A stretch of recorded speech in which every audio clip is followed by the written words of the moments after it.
always felt isolated, but not geographically isolated. Gilbert felt alone because it was the 1950s and he knew he was gay. At that time, due to persecution and stigma and therefore secrecy, there weren't really models of happy, successful gay men for young boys like little Gilbert to look up to, at least certainly not in Kansas. What to do? After serving as a medic in the Army, Mr. Baker made his way to one place where he might find a sense of community and hope, San Francisco. There he was known for his creative skills, and he was often asked to make banners or flags for various events. In 1978, it was his friend, the out gay politician Harvey Milk, who asked him to create a new flag for the upcoming Pride Parade. Mixing dye in 8 big trash cans at the Gay Community Center, Mr. Baker came up with a flag with rainbow stripes in 8 colors. Pink for sex, red for life, orange for healing, yellow for sun, green for nature, turquoise for magic, blue for peace, and purple for spirit. The rainbow flag was an instant hit. And after Harvey Milk was assassinated later that year, it continued to spread in popularity. Eventually, the 8 colors were condensed into 6, simplifying the flag so it could be made more easily by others. It became a globally recognizable icon, transcending gay rights to celebrate many kinds of diversity and the moral imperative of equality. In a nod to the creation of the American flag, Mr. Baker became known as the Gay Betsy Ross. Or, when he was dressed in drag, as Busty Ross. Mr. Baker refused to trademark the flag's design, giving it freely as his gift to the world. He died last March. Around the same time Baker was coming of age, George Weinberg was a practicing psychotherapist. It was the 1960s when Mr. Weinberg invited a friend to join him at a party he was going to, a party that would include many colleagues of his. When the hosts realized that his friend was a lesbian and asked him to uninvite her, Weinberg thought their reaction was really strange. It didn't seem to be based in any kind of logical or scientific concern. It wasn't just ordinary dislike.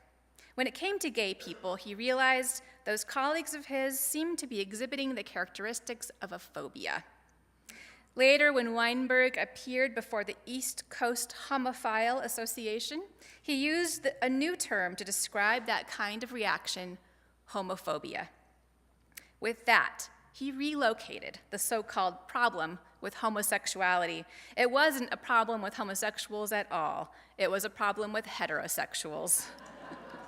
They were the ones who were freaking out. This shift in consciousness became the fundamental frame for the gay rights movement. George Weinberg also died last March. He had lived long enough to see what a huge movement gay rights became, and even saw it arrive finally in the form of marriage rights cases before the U.S. Supreme Court. Edith Windsor was the plaintiff in one of those, a groundbreaking case that was decided in her favor in 2013. Windsor had been with her partner, Thea Spire, for over 40 years. In 2007, when doctors told Thea that she had only a year to live, she and Edith married in Canada. In 2009, Thea died, leaving Ms. Windsor behind as her widow, but not in the eyes of the U.S. government. When she inherited Thea's estate, the IRS denied her the right of a spouse to do so without a tax penalty. Because she was gay, they informed her she'd have to pay a tax of $363,053. Well, that was one kind of grief Miss Windsor decided she was not having. She'd already been an activist, and now she took the government to court, all the way up to the top. In 2013, the Supreme Court decided in her favor, opening the door for all kinds of marriage benefits and eventually marriage itself to be extended to same-sex couples. That year, she was the runner-up to Pope Francis for Time Magazine's Person of the Year. She died in September. Speaking of Ms., we haven't always used that term, Ms. Until about 50 years ago, white women were always referred to either as Miss or Mrs., depending on whether they were married. Men, on the other hand, were always Mr. They weren't identified by their marital status. Like many feminists, the civil rights organizer Sheila Michaels, pictured here with the long hair, was upset at always being identified by her relationship to men. She knew that a different honorific had been used in the past, but had been forgotten. Ms. was an obscure term, but Ms. Michaels brought it back to public awareness. Now, even today, not everyone embraces feminist or neutral honorifics. The other day, I found an envelope in my mailbox that was addressed to Mr. and Mrs. Carlos Herrera. Isn't that something? Can you imagine if it were addressed to the Reverend and Mr. Angela Herrera? Right? Well, it wasn't.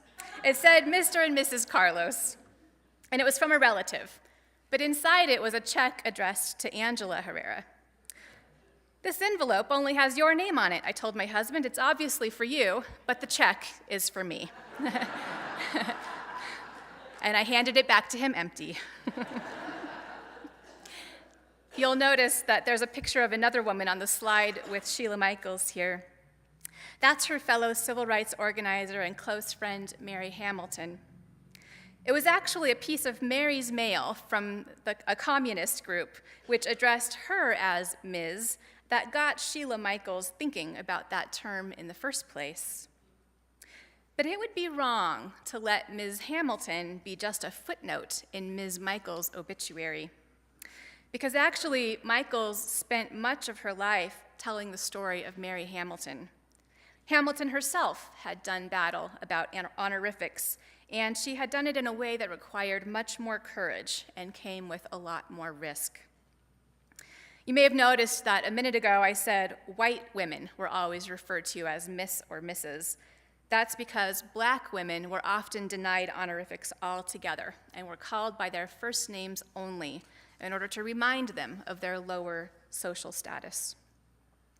In 1963, when she was 28 years old, Mary Hamilton was arrested in Alabama for being a nonviolent protester for civil rights. It was a very dangerous time with the KKK in a full-blown fury. But she was more angry than scared that day.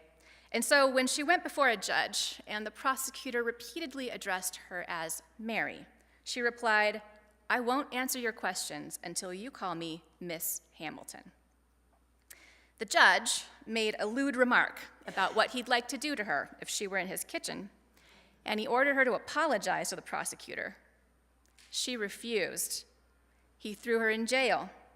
She'd been there before for protesting, and she had been beaten many times too. But as Sheila Michaels put it, Mary Hamilton was, quote, generally conceded to be the worst-tempered woman in the nonviolent movement.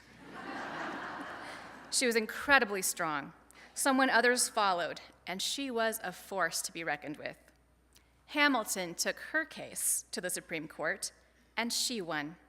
She appeared on the cover of Jet magazine that year, but by the time she died in 2002, she'd been pretty much forgotten. Sheila Michaels knew her friend had been someone special who deserved to be remembered. May they rest in peace together.